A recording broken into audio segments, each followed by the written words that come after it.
आदर्श शिक्षण संस्थान चूरू द्वारा संचालित ऑनलाइन कक्षाओं में आप सभी भैया बहनों का हार्दिक स्वागत है। आज हम कक्षा 8 के अंतर्गत हमारा अभ्यास है वो 3 चतुर्भुजों को समझना, उसमें प्रश्नावली 3.1 का प्रारंभ कर रहे हैं। पहला प्रश्न क्या है कि हमारे यहाँ पर कुछ आकृतियाँ दी गई हैं, ठीक है ना। इन आकृतियों का वर्गीकरण करना है। किस आधार पर? हमें कुछ पॉइंट दे रखे, पहले साधारण वक्र के आधार पर, साधारण बंद वक्र के आधार पर, बहुभुज कौन से हैं, उत्तल बहुभुज कौन से हैं और अवतल बहुभुज कौन से हैं। तो सबसे पहले ये आकृति नंबर 1 है, ये आकृति नंबर 2 है, ठीक है ना। ये 2 नंबर आकृति, ये आकृति नंबर 3, ये स्टार बना है, ये आकृति नंबर 4, यह आकृति नंबर 5 है, ठीक है। यह नंबर 6 है, ये हमने 7 नंबर दे दिया और इसे हमने दिया 8 नंबर। ये 8 आकृतियां हैं। पहला क्या है, वक्र किसे कहते हैं, हमने पढ़ा था। और वक्र क्या होते हैं कि किसी भी प्रकार के पेंसिल के द्वारा, पेन के द्वारा या डॉट द्वारा चौक को किसी समतल पृष्ठ से बिना हटाए खींची गई टेढ़ी मेढ़ी लाइन क्या कहलाती है, वक्र कहलाती है। जो एकदम सीधी हो लेकिन पेंसिल उठाना नहीं पड़े, तो ये बनाते हैं, तब भी पेंसिल नहीं उठाते। इसको भी बनाते हैं इस प्रकार, तो हम लगातार पेंसिल को नहीं उठा पाते। लेकिन इसके अंदर बनाते समय हमें क्या करनी पड़ेगी, पेंसिल उठानी पड़ेगी। क्लियर। फिर चलते हैं, इसमें भी यदि हम कोशिश करें तो पेंसिल को उठाना पड़ेगा। इसके अंदर अभ्यास करें तो हम इस प्रकार करते हैं तो हमारे को पेंसिल उठाने की जरूरत नहीं है। इसके अंदर 6 नंबर आकृति में भी पेंसिल उठाने की जरूरत नहीं पड़ती है। लेकिन इसके अंदर हमारे पास क्या है, इस आकृति को इतना बनाते समय तो पेंसिल की उठाने की जरूरत नहीं है, लेकिन बाद में ये लाइनें खींचने के लिए हमें स्केल की आवश्यकता पड़ेगी, इसलिए पेंसिल उठाना पड़ेगा। और इन आकृतियों में ये जो डंबल टाइप में है, इसको ये दोनों बनाते समय तो हमें पेंसिल उठाने की जरूरत नहीं है, लेकिन बाद में अलग अलग करने के लिए पेंसिल उठाने की पड़ेगी। तो इस स्थिति से हमारे पास 1 नंबर आकृति, 2 नंबर आकृति, ठीक है, फिर 5 नंबर आकृति और 6 नंबर आकृति, और लास्ट में क्या है कि ये 7 नंबर।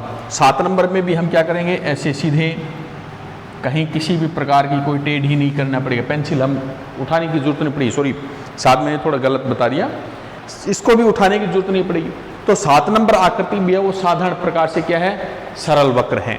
तो सरल साधारण वक्र कौन से होंगे, 1 नंबर, 2 नंबर, 5 नंबर, 6 नंबर और 7 नंबर। ये आकृतियां क्या है, सरल वक्र में आएगी।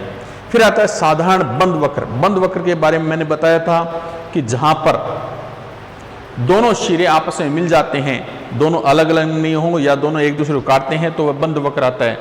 तो आकृति नंबर 1 यह बंद वक्र है, आकृति नंबर 2 यह बंद वक्र है, आकृति नंबर 3 ये बंद वक्र तो हो सकता है, एक हो सकता है, दोनों ही नहीं हो सकती, क्योंकि पेंसिल उठाने की जरूरत पड़ेगी, इसलिए हम 3 को नहीं लेंगे, 4 को भी नहीं लेंगे, 5 को लेंगे, क्योंकि ये 5 नंबर भी बंद वक्र है, 6 नंबर भी बंद वक्र है और 7 नंबर भी बंद वक्र है।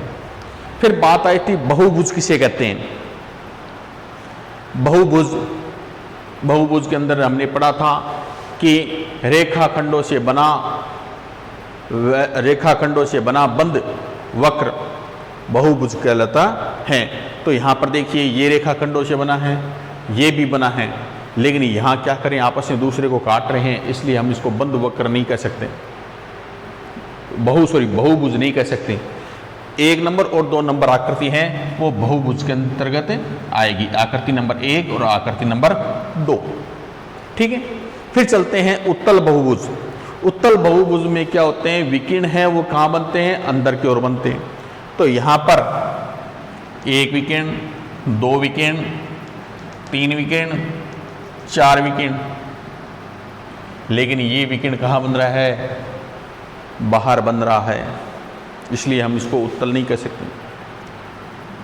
उत्तल में ये 1 विकीर्ण और ये दोनों विकीर्ण, आकृति नंबर 2 के अंदर दोनों विकीर्ण क्या कहाँ बन रहे हैं, अंदर बन रहे हैं, इसलिए आकृति नंबर 2 है वो उत्तल है। अवतल के अंदर आकृति नंबर 1 और आकृति नंबर 4, इन दोनों के विकिरण हैं वो बाहर बनते हैं, इसलिए इन्हें हम क्या कह सकते हैं, अवतल बहुभुज कह सकते हैं। तो आगे ध्यान में हमें साधारण वक्र, साधारण बंद वक्र, बहुभुज, उत्तल बहुभुज, अवतल बहुभुज, ठीक है। तो आप इनको देख सकते हैं, अभ्यास कर सकते हैं, कीजिए, ठीक है। आगे चलते हैं सवाल संख्या 2। सवाल संख्या 2 क्या करता है, निम्नलिखित में से प्रत्येक में कितने विकीर्ण होते हैं। विकीर्ण किसे कहते हैं, विकीर्ण कहते हैं किसी भी बहुभुज के सम्मुख शीर्षों को मिलाने वाले रेखाखंड क्या कहलाते हैं, विकीर्ण कहलाते हैं। पहला दे रखा है एक उत्तल चतुर्भुज, तो भाई चतुर्भुज बना देते हैं यहाँ पर, ठीक है ना। ये मैंने एक चतुर्भुज बनाया, ठीक है ना, ये एक चतुर्भुज बना दिया, इसके विकीर्ण लिख दिए A, B, C और D। ये 4 मैंने इसके शीर्ष लिख दिए, सॉरी विकीर्ण नहीं, 4 शीर्ष हैं, ठीक है ना। अब इन सम्मुख शीर्षों को मिलाने वाले रेखाखंड कहलाएंगे इसके विकीर्ण। तो एक सम्मुख, एक के सामने वाला कौन सा होगा, C, A का C, B का D, तो ये B का D।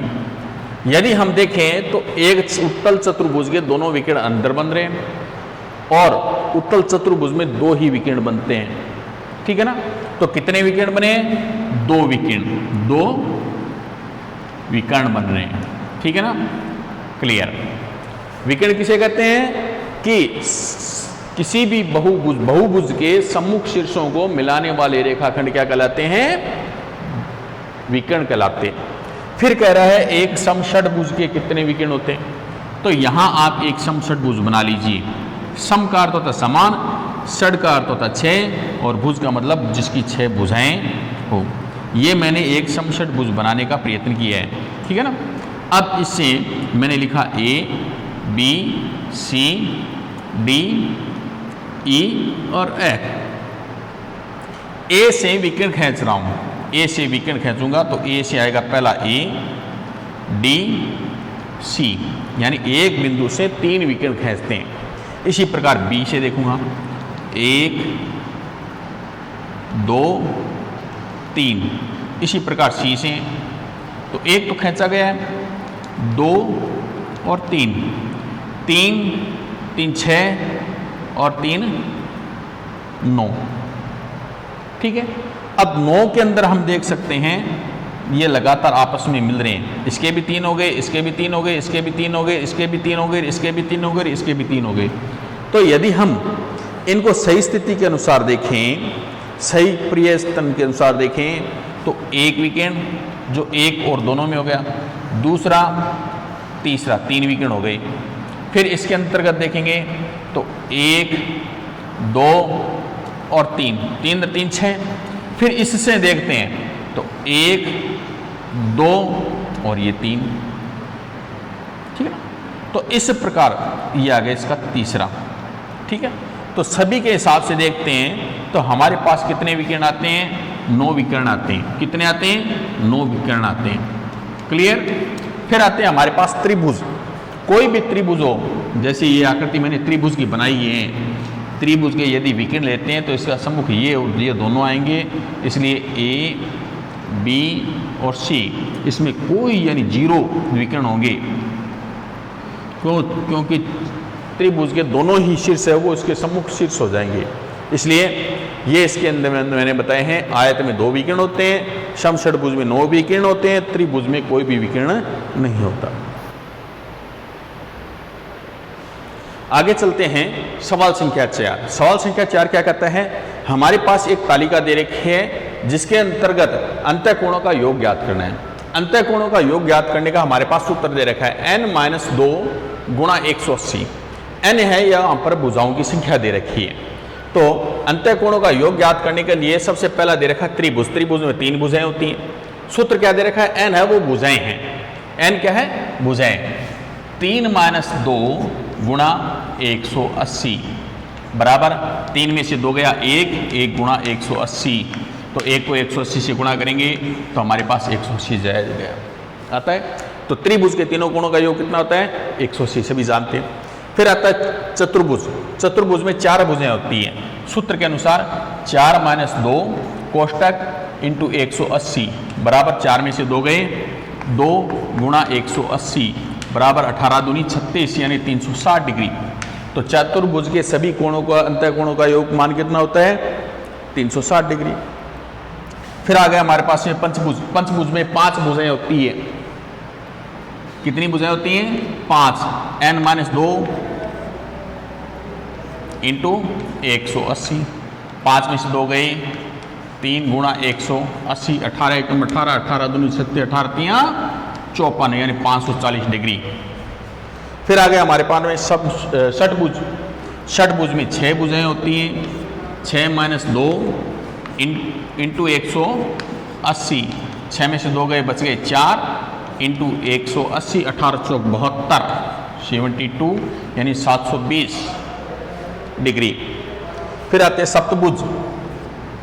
7 - 2 इंटू 180, 7 में से 2 गए, बच गए 5, 5 गुणा 180 बराबर 18 5 90 यानी 900 डिग्री का होगा। कौन? सप्तभुज। अष्टभुज में कितनी भुजाएं होती हैं? 8। 8 - 2 इंटू 180 बराबर 8 में से 2 गए, बच गए 6, ठीक है, गुणा 180, 18 5 90, 18 6 108, ये लिख दिए 1080 डिग्री का बनेगा। फिर आ जाते हैं 10 भुज। कितना? 10 - 2 इंटू 180 बराबर 10 में से 2 गए, बच गए 8 इंटू, तो भाई कितना आएगा? कर लो, गुणा कर सकते हैं आगे, और भी बड़ी संख्या आएगी तो गुणा कर सकते हैं। तो 8 को 0 से गुणा किया, 0, 8 × 8 64 के 4 हासिल की 6 और 8 से 14 यानी कितना? 1440 डिग्री। इस प्रकार हमारे पास कोई भी बहुभुज दे रखा है, उसके अंतःकोणों का मान हम इस सूत्र के द्वारा ज्ञात कर सकते हैं। आप लोग भी कोशिश कीजिए, प्रयास कीजिए, क्योंकि जो प्रयास करता है वही सफल होता है, जो प्रयास ही नहीं करता वह सफल होने का संभावना भी नहीं रहती है। इसलिए अभ्यास कीजिए। धन्यवाद।